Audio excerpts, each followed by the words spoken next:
So PDAC is an amazing time to be able to get a lot of work done with a lot of different people all in the same place. This year, there's been a really positive energy. We're looking forward to the next few weeks where a lot of things are going to come to light.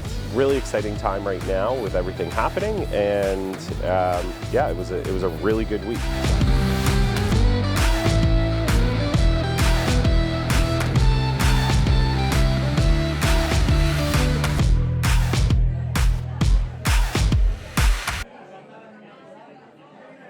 So we're here at PDAC, the world's premier mineral exploration and mining convention.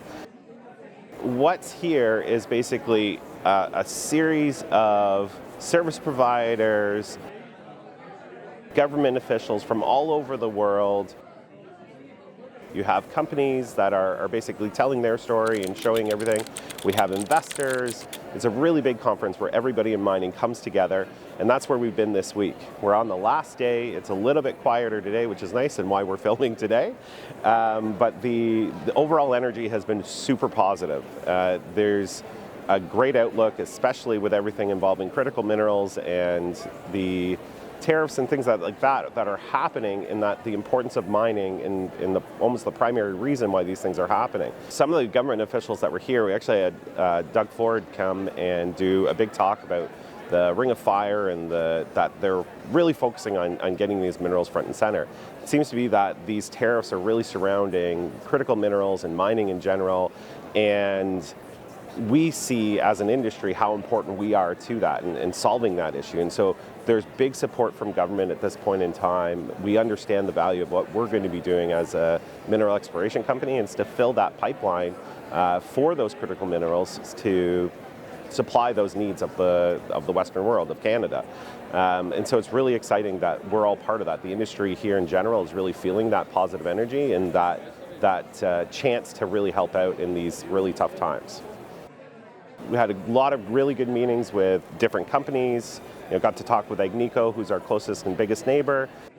And I got to speak with Glenn Mullen, who's another owner. He's the CEO of another company that's right next door. And so we had a lot of really good meetings this week. Got to talk to some investors, as well as tell the story to new people throughout the week so that they could get to know what we're doing. And everyone's really excited about our new targets, new prospective area, and the theory that we've formulated around that. They think it's really solid and an exciting one to test. I also got to talk to a few different technology providers and service providers, one of which was these mobile corduroy roads. So basically you can pick up these pre-made wooden planks and use them for wet ground or water crossings or things like that, and you can basically pick them up and move them. They have interlocking fingers, yeah. So when you lay them, they're basically laying them lengthwise and they interlock. So these corduroy roads, or these planks that go down, allow us to access with minimal disturbance. They're fully biodegradable if we decided that we had to leave them for whatever reason, but the other option is we just pick them up, move them, and there's no footprint whatsoever.